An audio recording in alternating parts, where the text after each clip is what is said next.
are in an emergency.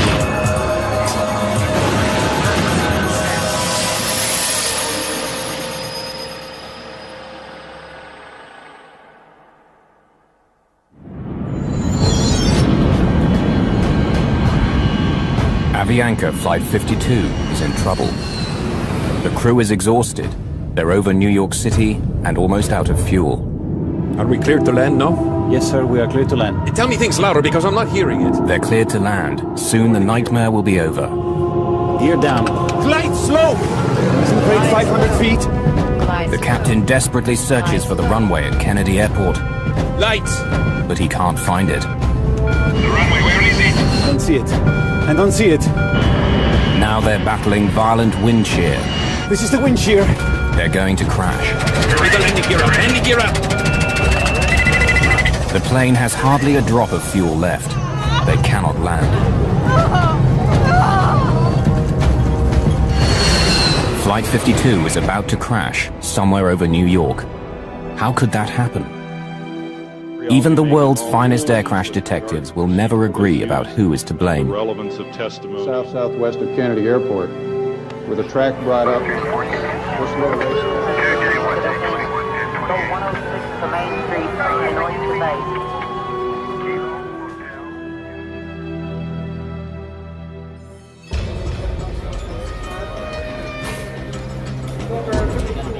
January the 25th, 1990. Air traffic controllers have been nervously tracking a massive low-pressure system approaching the northeast coast of America.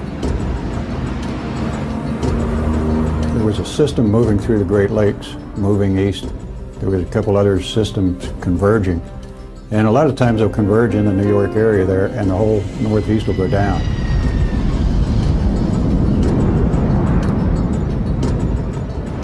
The weather is already near the safe minimum to land a plane. Flights will have to be cancelled or delayed.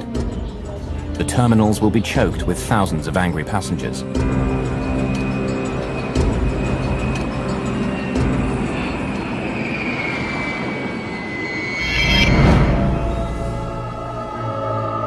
Despite the terrible weather, the air traffic managers in Washington, D.C. order controllers at Kennedy Airport in New York to set a high landing rate. Air travel is vital, and they're under tremendous pressure to delay or cancel as few flights as possible. There's pressure because that's the business they're in. The business is moving passengers from A to B. That's what the airlines are paid, and the controllers are paid to help that work. Management in Washington, D.C. is pressuring New York to take on more flights than they feel is safe. Despite the weather, they want them to land 33 aircraft per hour. We don't like it. We're going to have the worst possible conditions for landing aircraft at Kennedy Airport. We can't use runway 13. We have to use runway 22 because of the conflicts with other airports. And because of the winds, we don't like the rate of 33 an hour. 33 is it, and you'll take it. Scores of overseas flights with thousands of passengers are already on their way. They have to land somehow. What are we going to do with foreign traffic? We'll just give them airborne holds. Well, we know we're going to have wind shear and missed approaches, and this is going to be a very bad day. I've got very bad vibes about this day. No. 33. You'll shake it. And that set the scenario at about 7 or 8 in the morning before we left Medellin. At 7 or 8 in the morning, the scenario was set for this accident to happen.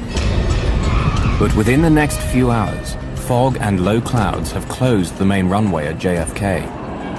Now, whatever their bosses say, the controllers won't be able to land 33 aircraft an hour.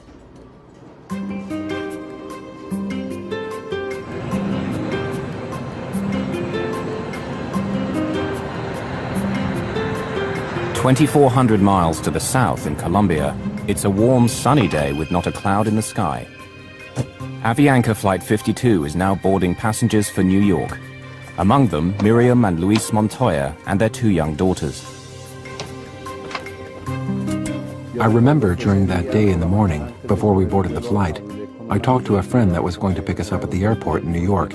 He told us the weather conditions were bad.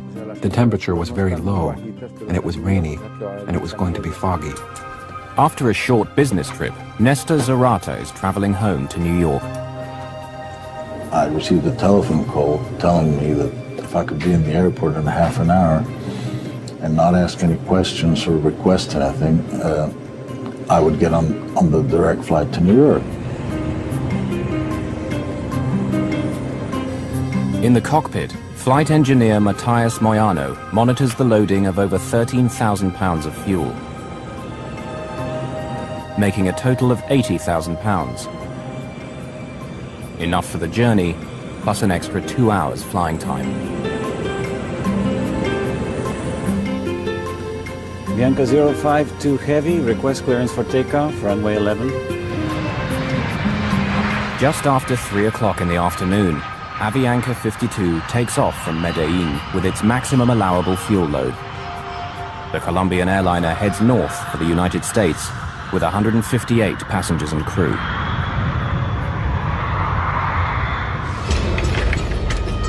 By early evening, deteriorating weather has made flight operations at JFK appalling. Continue to the left, heading 230 vectors and holding for Cameron again. With no way of turning back the overseas flights, aircraft are forced to circle round endlessly, waiting to land. Turn left. There is a wind shear alert on final at 1,500 feet. Turn left. Controllers work frantically to keep track of the growing number of aircraft now in the skies over New York. 251, you are clear to land. When Mother Nature gets involved, problems develop. The tension gets higher, the pressure gets higher, decisions become more critical. At JFK, any idea how long those delays are going to be? I talked to someone else over there, no idea. I'm holding over here, delays indefinite due to the weather. The traffic's missing the approaches, they're going around. I just can't give you a good answer. Your guess would be as good as mine, that's the best I can tell you.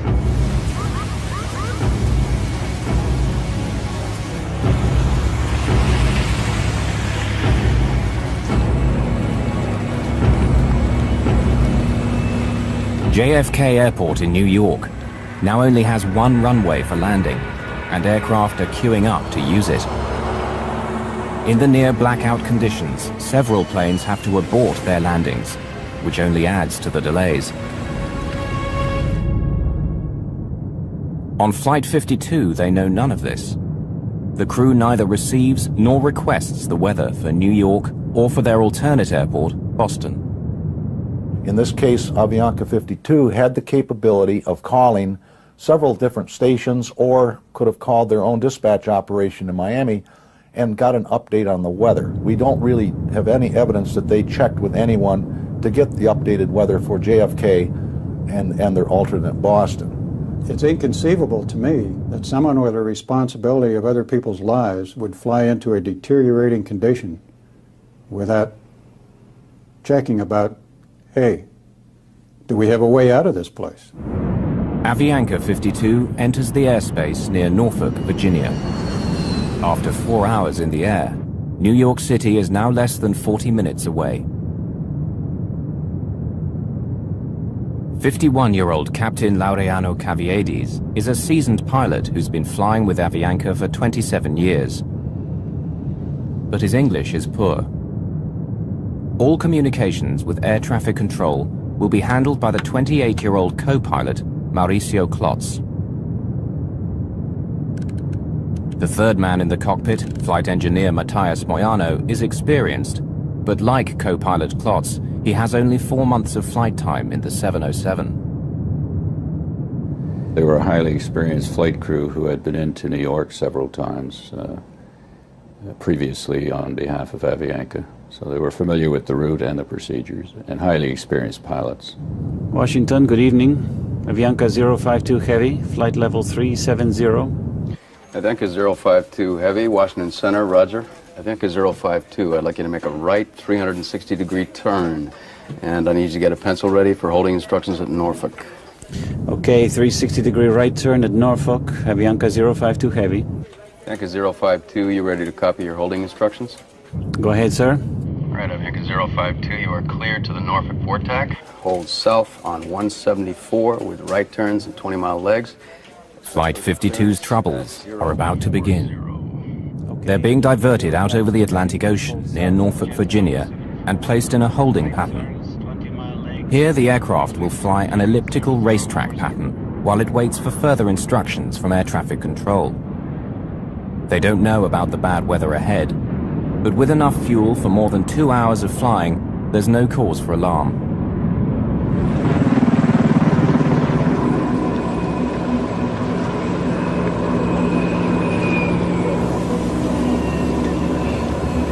This area in the northeast corridor of the United States is one of the most congested airspaces in the world.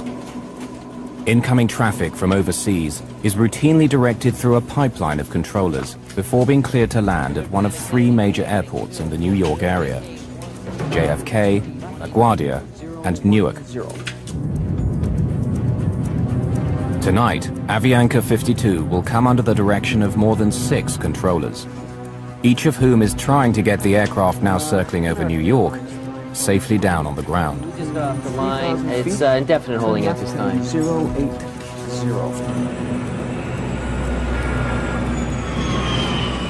We just had 3 missed approaches on 22, right? We just went below the minimums. We just had 4 misses on 22, right? Which is our primary runway. The visibility is getting worse, and it's worsening. All right, how many are you holding? Well, we're still holding the 12 or 13 we had earlier. We're expecting some pretty lengthy delays in another hour, so. While air traffic controllers try to cope with the increasing backlog of flights, Avianca Flight 52 circles for 19 minutes over the Virginia coast, waiting for permission to continue its journey to New York. Avianca 052, expedite descent through level 33. Just leave flight level 330 within 3 minutes, please. Okay, we'll leave 330 within 3 minutes. Avianca 052 Heavy. The Avianca jet is on its way to New York at last, but they have no idea of the trouble that awaits them.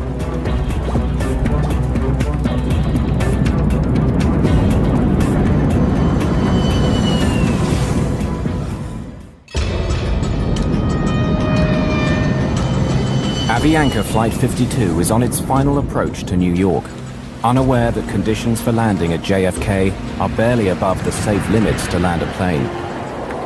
It's a pitch-black night, with heavy mist, rain, and sudden violent winds. This is Central. I was wondering how your weather was doing up there. It's pretty bad at this point. We got all sorts of wind shears and missed approaches. Due to not seeing the runway. You're still trying on a 30 rate. Yeah, rather unsuccessfully at this point. The winds are starting to pick up. 20% of the guys attempted approaches went on to miss. When the northeast goes down, it goes down. It goes down for a big area. And a lot of quick decisions have to be made. You just can't say, wait a minute, stop. Everyone's en route. The plane has now almost used up the fuel planned for the journey and will shortly start eating into its reserves. The crew is considering diverting to their alternate airport in Boston, just 210 miles from New York. Washington Center, Avianca 052 Heavy. Avianca 052 Heavy, go ahead. Do you have any information about delays to Boston? Boston, I'll check that, sir. Thank you. The Washington controller asks his assistant to check on the conditions at Boston, but he gets distracted juggling other aircraft and forgets all about Avianca's request. While Flight 52 is left waiting for an answer that never comes, their precious fuel supply is slowly draining away. Ask him about Boston again. Did you ask about delays at Boston, or are we going to approach Kennedy? Okay, Avianca 052, it looks as though New York Center may have to hold you for possibly up to 30 minutes. Expect clearance on course, just momentarily with, Stands right now, an additional holding of at most 30 minutes. With that in mind, you want to check on an alternate airport? I believe Boston is. I'll check on Boston. Okay. We're now descending to 190 and expecting information about Boston. Okay, Avianca 052, I've been advised Boston is open and accepting traffic if you do need that as an alternate airport. Okay, stand by a minute. Flight engineer Moyano begins to calculate how much fuel they'll have after an additional 30 minutes of holding. Even before they can respond, Washington Control directs them to another holding location. Avianca 052 Heavy, make a right turn now to intercept the Cameron 2 arrival. Cleared on course, maintain flight level 190. Flight 52 is now off the New Jersey coast in an area known as Cameron, less than 45 miles from Kennedy Airport, but it seems as far away as ever. During all those holding times, I was praying and trying to see where we're going to land. I mean, when we're going to be on the ground. I don't want to be here anymore. Ladies and gentlemen, this is your captain. I apologize for the delay, but it appears we're going to be holding as we wait our turn to land in New York. Please remain seated with your seatbelts fastened, and we should have you on the ground shortly. Thank you. There was a point where the captain announced that there was traffic in the New York City area and that we would be on hold for a while and that he would get back to us. It will be the last communication the crew has with the passengers. Flight 52's situation now goes from bad to worse. Avianca 052, descend and maintain 14,000. It's handed over to the New York controllers, who even on a good day can be intimidating. And today is not a good day. There are up to 39 aircraft trying to land and dozens more on the ground waiting to take off. Avianca 052, expect further clearance at 0139. Avianca 052 Heavy, roger. Tired and frustrated, the crew of Avianca 52 continues to circle the crowded airspace over New York while they wait for clearance to land. After more than 5 hours in the air, Luis Montoya is anxious to get his wife and 2 young daughters on the ground and back to their home in Queens.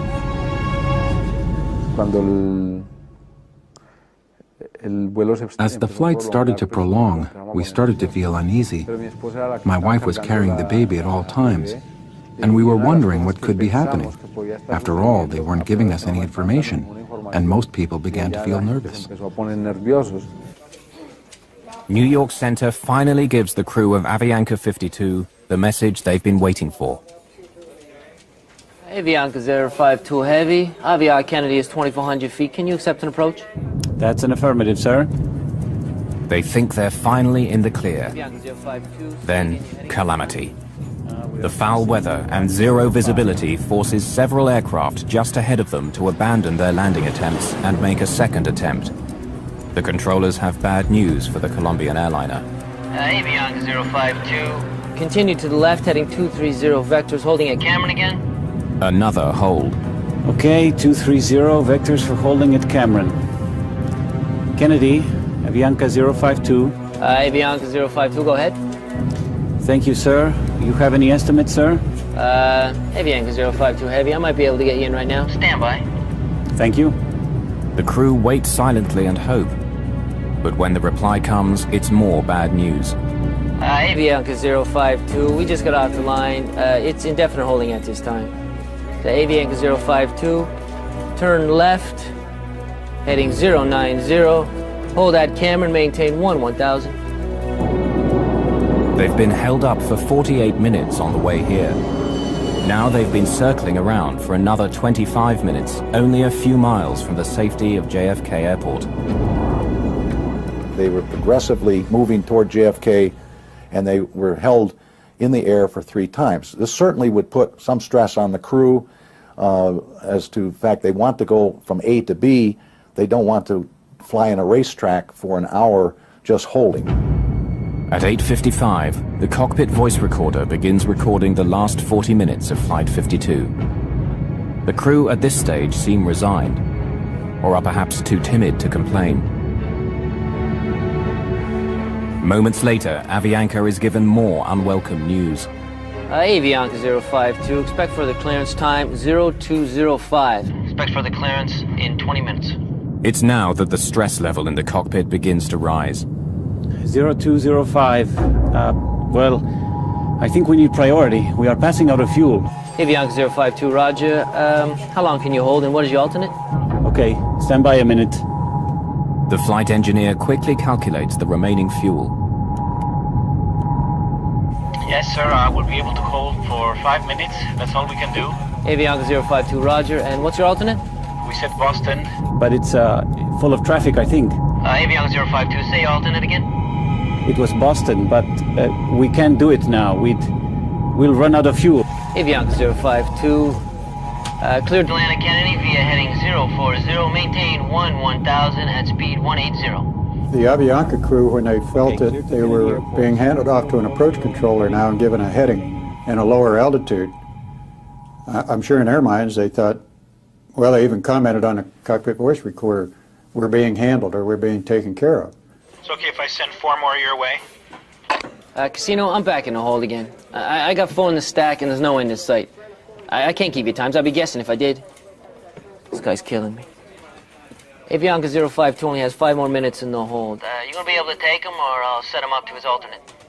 What is his speed now? I'm not sure, to be honest with you. Holding speed. Slow him to 180 and I'll take him. Say again? Slow him to 180 knots and I'll take him. You guys holding a lot? Man, we're holding all up and down the coast. Ah, that's good practice, man. But in this critical handoff from one controller to the next, there is no specific mention of Avianca's critically low fuel. Nobody told the next controller that. So the next controller, when Avianca came in on the frequency, the controller just said, right, I've got you, proceed to Kennedy, or I'm going to put you in a hold, and put him in a holding pattern over the last approach fix. The options were gone. Now the aircraft could only get into Kennedy. Avianca, descend and maintain 7,000. Descending to 7,000, Avianca 052 Heavy. Avianca 052, before you go, there is a wind shear alert On final at 1,500 feet. Turn left, heading 090. Left, heading 090, Avianca 052 Heavy. The high-level wind shear was passed on early on, so he was aware of that. But the low-level wind shear below 500 feet was not passed on. During the entire flight from Colombia, the plane's autopilot has been unusable. It was reported after the last flight, but Avianca's maintenance men failed to fix it. After more than 6 hours of flying manually, the physical and mental stress is beginning to take its toll on Captain Caviedes. To me, it's inconceivable someone would have to fly at Boeing 707 without an autopilot. I mean, that's a high workload in smooth air. After more than an hour and 17 minutes waiting for clearance to land, the crew of Flight 52 believe controllers on the ground are at last aware of their fuel emergency and are clearing the 707 for a priority landing.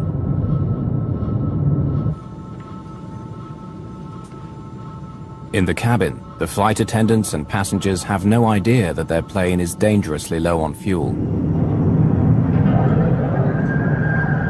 Then the go-around procedure is stating that the power be applied slowly. In the cockpit, the crew now hastily discuss the go-around procedure, what the manual says they must do if they can't find the runway through the fog and low clouds and have to go around a second time.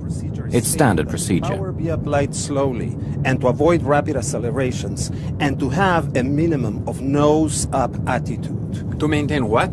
Minimum nose-up attitude. That means... Flight engineer Moyano is concerned that if the captain were to pull up the plane's nose too sharply, all the remaining fuel would slosh to the back of the tank, causing engines to stop. Covered on fuel during the go-around. What it means is it doesn't contain fuel for feeding itself and a flameout could occur. And it is necessary to lower the nose again. Right now we are proceeding to the airport inbound. We have 17 miles. Roger. This means we'll have hamburger tonight. Avianca, descend and maintain 3,000. Descend and maintain 3,000. Avianca 052 Heavy. 3,000 feet. They got us. They're already vectoring us. No, they are descending us. They are giving us priority. Avianca 052 Heavy, contact Kennedy Tower 119.1. Good day. Only minutes before landing, Flight 52 is handed off to a JFK tower controller whose shift is about to end. Avianca 052 Heavy, Kennedy Tower 22 left. You are number 3 following 727 traffic on a 9-mile final. Avianca 052 Heavy, roger. Can I lower the landing gear yet? No, I think it's too early. If we lower the landing gear, we have to maintain a very high nose attitude. So desperately low is their fuel that the first officer wants to delay putting down the landing gear, which will increase the aircraft's drag, requiring more power and using more of what little fuel they have remaining. I was so happy. For me, it was like a joy. I mean, we're going to land soon, and this is going to be end. Avianca 052, what is your airspeed? Avianca 052, 140 knots. Avianca 052, can you increase your airspeed 10 knots? 10? Okay, 10 knots, increasing. Increase. 10 knots more. Tell me things louder because I'm not hearing it. Lower the gear. Gear down. Avianca 052, 22 left, wind 190 at 20, cleared to land. Clear to land, Avianca 052 heavy. Wind check, please. 190 at 20. With the weather deteriorating and flying on fumes, the crew of Flight 52 will have only one chance of getting their 149 passengers safely on the ground. Avianca 052, say airspeed. 145 knots. Are we cleared to land now? Yes, sir, we are clear to land. Stand by. Flaps 50. Landing checklist complete. It was extremely important that Avianca 52 landed on their first approach JFK. The voice recorder revealed that the captain was certainly quite concerned about the fuel state, and he was talking aggressively with the first officer, putting out flaps, getting the airplane configured. The flight engineer had to know they were out of fuel. And when they came in for the first approach, it was time for the flight engineer to say, this is the only approach we're going to be able to make. And he didn't. Give me 50. Flaps 50 now. All set for landing. Standing by for lights. Slightly below glide slope. 1,000 feet above field. Instruments cross-checked, slightly below. Stand by for lights. Stand by. The wind is slightly from the left, 190 to 20. Below glide slope. With about 10 minutes of fuel remaining and just 2 miles from the runway, Flight 52 finds itself flying into violent wind shear, forcing them to slow the plane down. They were getting like 60 knots of wind on the nose. And then as they descended on down through about 500 feet to the ground, they were down to 20 knots. So that's 40 knot change and 1,000 feet of elevation. That's a lot. This is the wind shear. Now the wind changes direction. It's pressing them down towards the ground. Glide slope. Glide slope. Sim rate Glide 500 slope. feet. Glide slope. The captain desperately searches for the runway, but it's shrouded in low clouds and fog. Terrain.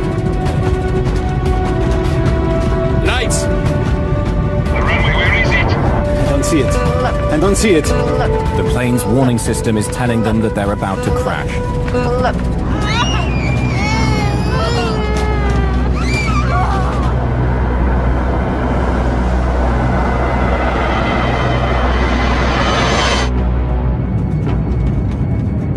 Glide slope. Sim rate 500 feet. Glide slope. Just 2 miles from touchdown, Flight 52 has been caught in violent wind shear. Terrain. To save the plane, Captain Caviedes applies full throttle, burning up more of the plane's precious fuel. Give me the landing gear up. Landing gear up.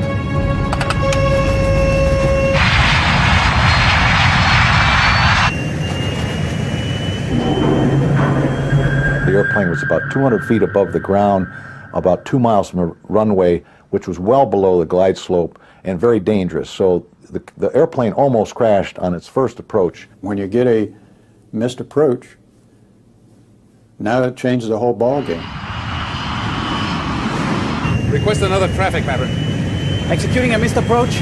Avianca 052 heavy. The operation of pulling the plane up in the missed approach was a very violent one. It was a very steep climb. So we were all thrown back by gravity towards the back of our seats. Something's going on here. Anything, we're going to crash. This is terrible. I mean, we start praying, but then I pass out. I couldn't handle it anymore. As Captain Caviedes pulls back hard on the yoke to climb to safety, the 707's remaining fuel is forced to the back of the tank and away from the fuel pumps. You cannot accelerate the aircraft forward rapidly, and you shouldn't pitch it rapidly. Smooth with the nose. Smooth with the nose. You have less than 7,000 pounds. You have to be very careful, or you can slosh that fuel to the back of the tank and unport the inlet to the engines. Flight 52's violent climb to safety has both frightened and infuriated the passengers.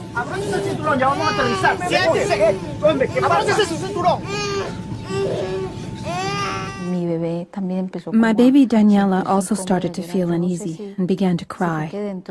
We began to get the feeling that something was about to happen. I buckled up with the baby just in case there was a problem. She's very little, and I was concerned that my weight could have crushed her. I had her in my arms, and we began to say the Lord's Prayer. I don't know what happened with the runway. I didn't see it. I didn't see it either. I didn't see it. Avianca 052, you were making a left turn, correct, sir? Tell him we are in emergency. 2,000 feet. That's right, to 180 on The heading, and we'll try once again. We are running out of fuel. Okay. What did he say? I already advised him that we are going to attempt again. Advise him we are in emergency. Do you tell him? Yes, sir, I already advised him. But the tower controller, at the end of his shift, transfers Avianca 52 to his counterpart in approach control. They'll have to begin all over again. Contact approach on 118.4. Approach, Avianca 052 Heavy. We just missed a missed approach, and we are maintaining 2,000. Flaps 14. Avianca 052 Heavy, New York. Good evening. Climb and maintain 3,000. Advise him we don't have fuel. Climb and maintain 3,000. We are running out of fuel, sir. Okay, fly heading 080. Did you already advise him we don't have fuel? Yes, sir, I already advised him. We are going to maintain 3,000, and he's going to get us back. As they get back in the pattern and circle the field and come back in again. That again adds to the traffic jam that was being created at Kennedy Airport. Avianca 052 Heavy, I'm going to turn you about 15 miles northeast and then bring you back onto the approach. Is that okay with you and your fuel? What did he say? The guy is angry. I guess so. Thank you very much. These guys were out, and they didn't say we were out. And he allowed the approach control to vector them way out in the original pattern and 15 miles north of the outer marker again. Flight 52 is instructed to fly a long approach pattern for another landing attempt. The plane is down to its last dregs of fuel as the crew waits for final clearance from ground controllers. In their minds that they were being handled and taken care of, and they had enough fuel to go around and shoot the approach. But on the way, they were given a 360 turn because of traffic spacing. And then they were run way out towards Long Island and vectored all around, which was equivalent to holding for another 15, 20 minutes. Did you get clearance yet? Can you give us a final yet? Avianca 052 Heavy. Avianca 052. Affirmative, sir. Turn left, heading 040. Climb and maintain 3,000. Negative, sir. We are running out of fuel. Okay, turn left, heading 310, sir. Set flaps 14. Okay, and you're number 2 for the Approach. I just have to give you enough room so you can make it without having to come out again. Okay. We're number 2 and flying 360 now. Avianca 052 Heavy, turn left, heading 330. The lights in the aircraft start to flicker, a sign that the engines are being starved of fuel. 330 on the heading, Avianca 052. Once there's no fuel flowing through the pump out of the tank, an amber light comes on to tell you that tank is empty. Flame out! Flame out on engine number 4! Flame out on it! Flame out on engine number 3! Over the runway. The passengers can hear the sound of the engines beginning to shut down. When the engines went off, I looked over to the lady that was sitting next to me, and I asked her to give me her hand. And I philosophically accepted, I might die here. This is it. Avianca 052, we just lost 2 engines and we need priority, please. Avianca 052. Turn left, heading 250. Intercept the localizer. 250, roger. Select the ILS. ILS. Avianca 052, you're 5 miles from the outer marker. Maintain 2,000 until established in the localizer. Cleared for ILS 22 left. Roger, Avianca. Did you select the ILS? He's ready on 2. When all the engines flame out and the generators fall off the line, a considerable amount of power is lost, electrical power is lost.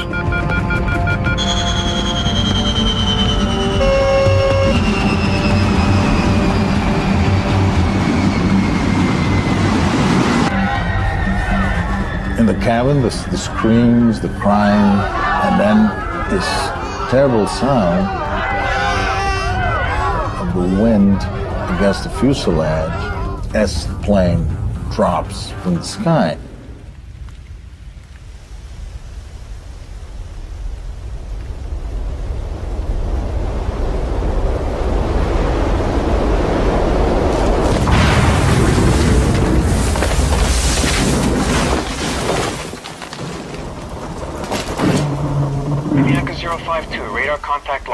Avianca's missing due to the weather thing. Yeah, Avianca 52 lost an engine. We're Trying to find out why. Yeah, we're no longer talking to Avianca. He's 15 northeast of Kennedy. Ah, wonderful. At Clipper 18, turn left heading 180. 6.5 hours after leaving Colombia, Avianca Flight 52 is missing somewhere over New York.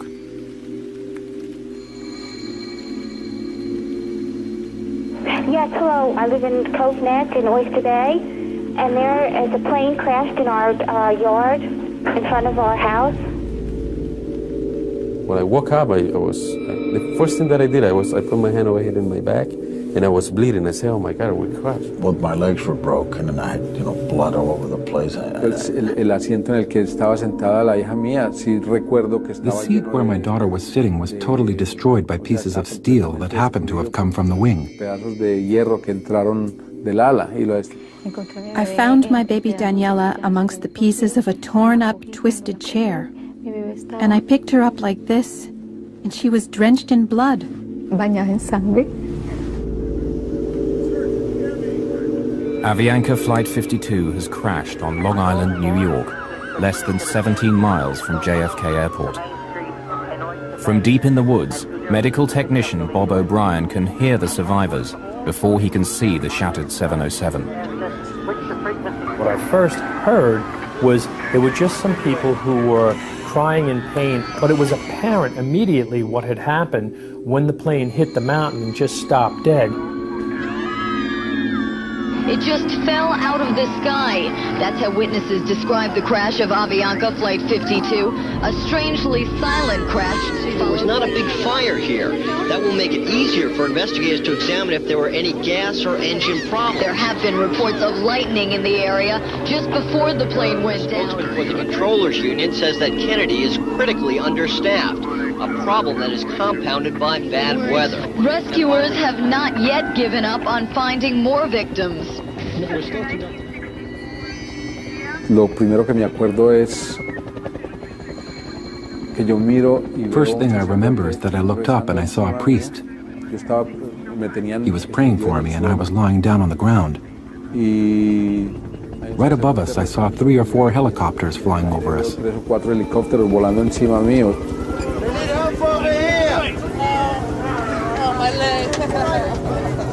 Managed to get up on top of the fuselage, and there's that door handle that says in case of emergency pull here.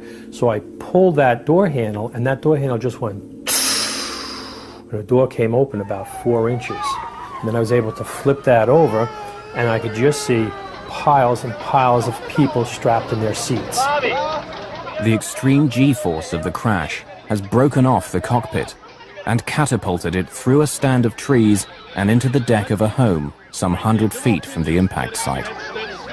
We couldn't get into the cockpit to get to the pilot and the co-pilot. All those chairs, they all just hit that cockpit door and just piled into that fuselage, and just all that added weight and all that inertia now just took over in the front of that and just popped it off, and it rolled to its left side and stopped up against the tree.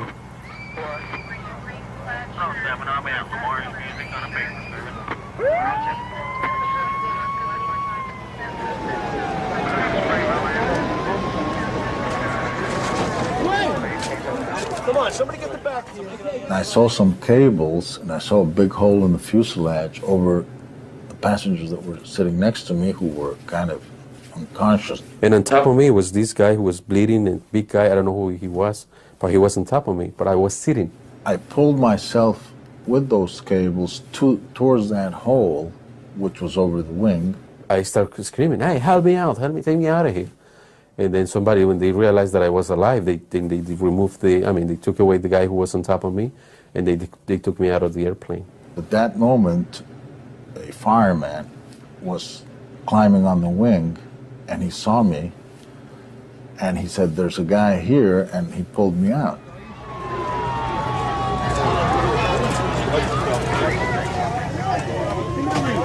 Yeah. 37 fire and rescue companies from Nassau County are quickly mobilized. The rescue is the largest pre-9/11 operation of its kind in the New York area. That little girl was sitting up on the fuselage and she was crying, mi madre, mi madre.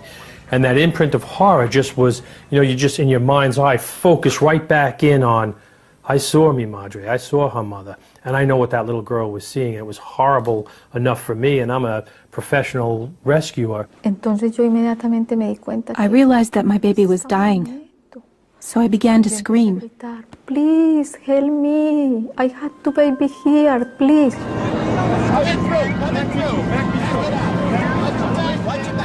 The plane has crashed in the wealthy neighborhood of Cove Neck, near the home of the father of tennis star John McEnroe. Medics set up a makeshift triage unit on his lawn. When daylight breaks 10 hours later, 85 survivors have been pulled from the wreck.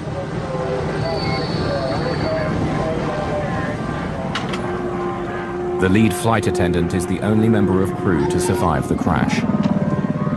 Of the 11 babies on board Flight 52, all but one are found alive.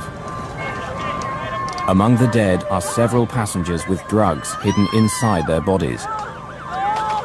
Known as drug mules, they're poor people paid by the Colombian drugs cartels to smuggle cocaine into the United States. It became an issue later on.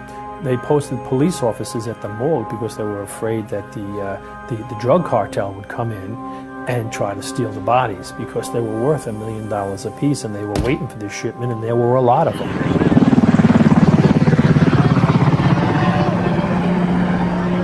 Bob O'Brien scours the tail section for survivors and finds FAA investigators struggling to remove the aircraft's black boxes. I grabbed the handle and just pulled the whole box out and took that out and brought that out the door and gave it to them. Even as people are being pulled from the wreckage, the on-site investigation begins. In charge on the ground is Barry Trotter of the National Transportation Safety Board. A former airline pilot, Trotter became an investigator after losing his right arm in a motorcycle accident.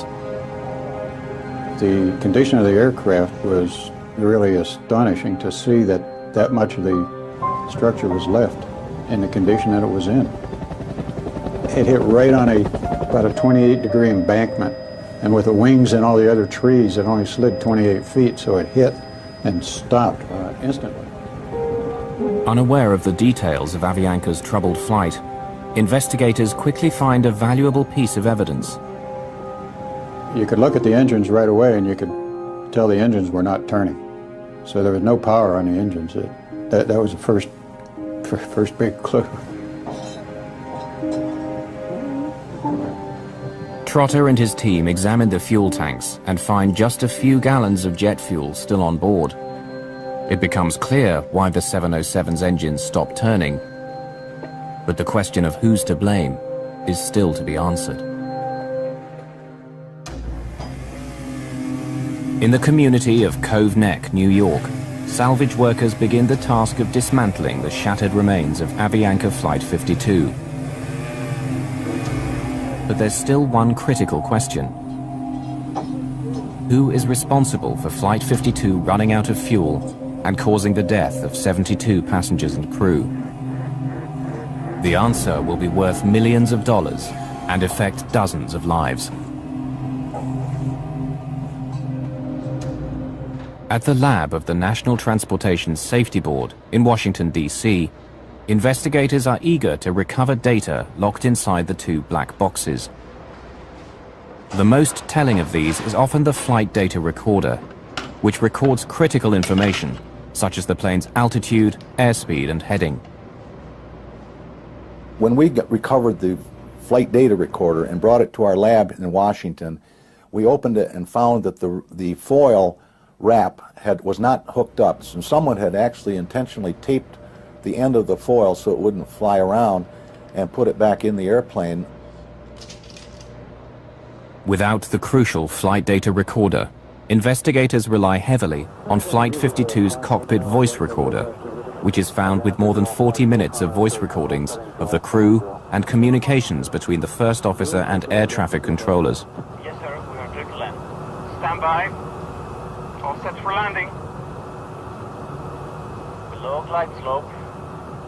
And it was apparent from the voice recorder transcript and tape that the captain was not understanding the first officer's radio communications that were being made in English.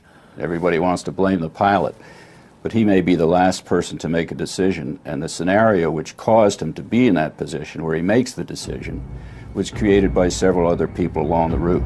The captain asked the first officer about 9 times to clarify information or repeat it or to pass on information. We are going to attempt again. Advise him we are in an emergency. Do you tell him? Did he make a conscious decision to run out of fuel? No. He was sucked into a situation by the air traffic controllers where he ran out of fuel. Once the airplane got into the JFK area, there was certainly a serious breakdown in communications on the part of the pilots within the cockpit, on the part of the pilots talking to controllers, and controllers talking to the pilots, and the controllers amongst themselves, because there were handoffs and some of the urgency was not passed on within the controllers system. So we had multiple breakdowns in multiple areas here that ultimately led to this accident. Slow! The cockpit voice recorder reveals a crew desperate to land the 707 in near zero visibility and in extreme wind shear without the aid of an autopilot. In this case, the captain had a difficult time maintaining the glide slope during the approach with the wind shear, didn't see the airport, and had to make a go-around. That almost doomed the airplane at that point. The information being given to pilots en route was a wind shear up as high as 1,500 feet. But their pilots on approach were encountering wind shear as low as 300 feet. And that wasn't passed on to the Avianca pilot. This is the wind shear. The crew of Flight 52 is caught off guard. As they descend below 500 feet and slow down, a violent vertical wind forces them towards the ground, nearly causing the plane to crash 2 miles short of the runway.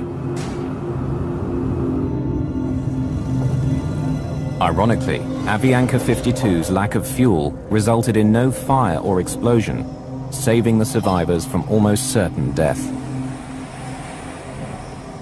If the flight would have found some level ground, it was conceivable he would have slapped the fuselage down and slid to a stop. With no fuel, there would have been no fire, and I think it's very possible that most of the people would have survived it in that case. As the hearings into the crash begin, lawyer George Tompkins is confronted by controllers who maintain that the Avianca crew failed to use the word emergency, instead using the word priority to communicate their situation. The government took the position that the pilot never declared an emergency, so no one knew that he had a problem. But saying you're getting low on fuel and saying you cannot make your alternate, the word emergency is not necessary to say. Negative, sir. We are running out of fuel. We just lost 2 engines and we need priority, please. And they thought they were telling them when they said we need priority. Para nosotros en español la palabra prioridad significa. In Spanish, for us the word priority means first. Corre a mí, te estoy necesitando. Attend to me, run to me. I need you right now. No sé si es que I don't know if priority in other languages means that you can wait. significa que puedes esperar. To me, priority means a priority. If you ask a child, what is a priority to you, what are you going to say? He doesn't need to say an emergency. Avianca 052 only has 5 more minutes in the hold. You going to be able to take him, or I'll set him up to his alternate? What is his speed now? I'm not sure, to be quite honest with you. Holding speed. The NTSB concludes that air traffic's handling of Avianca 52 was proper, considering the information they were getting from the flight crew. Many of the passengers are shocked and outraged by what they feel is a gross injustice, that air traffic control is found blameless. Avianca sues the Federal Aviation Administration, which employs the air traffic controllers, saying they should have done more when Flight 52 told them they were running out of fuel. The FAA settles and ends up paying around 40% of the estimated $200 million compensation due to the victims. If you listen and read the tapes, the transcripts of the tapes of each air route traffic control center along the route, and the final, the New York TRACON, New York Tower, Kennedy Tower, you'll find 20 places where this accident could have been avoided if somebody had done something differently. Among the 85 survivors who escaped the shattered remains of Flight 52 are the Montoya's two daughters. Daniela, the baby covered in blood, is now a healthy teenager preparing for college. The day just before the flight, we took a long trip to visit the Virgin Mary. This is a very important sanctuary in Medellin. Perhaps it was a miracle of God and the Virgin that the four of us survived. It was a miracle, and we feel blessed by that. For many of the survivors, recovering from their injuries has been easier than coming to terms with the reason why Flight 52 ran out of fuel. I had to learn to walk from scratch. It's difficult enough to deal with the injuries. It makes me very angry to think that a plane went down with 161 souls and had almost half the people lost their lives because of a word.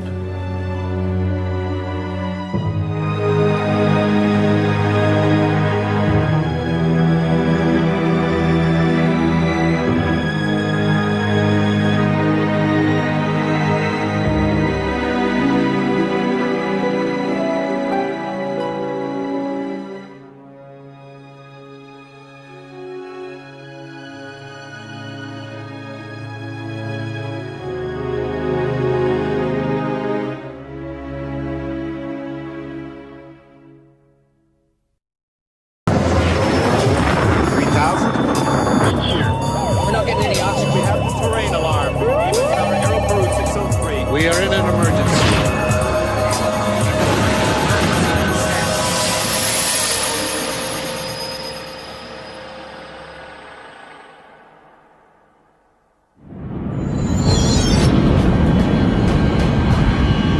Avianca Flight 52 is in trouble.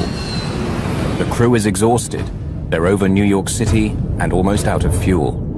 Are we cleared to land, no? Yes, sir, we are clear to land. Tell me things louder because I'm not hearing it. They're cleared to land. Soon the nightmare will be over.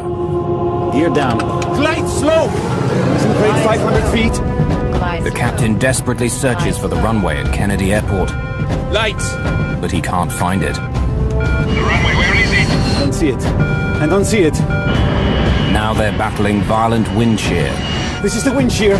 They're going to crash. Bring the landing gear up, landing gear up!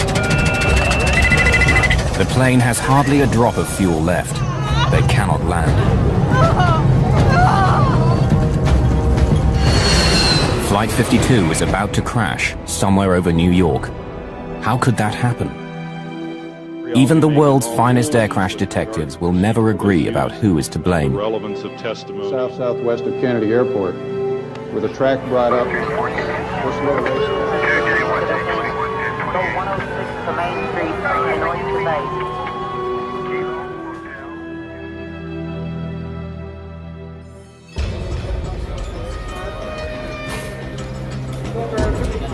January the 25th, 1990. Air traffic controllers have been nervously tracking a massive low-pressure system approaching the northeast coast of America. There was a system moving through the Great Lakes, moving east. There was a couple other systems converging. And a lot of times they'll converge in the New York area there, and the whole northeast will go down.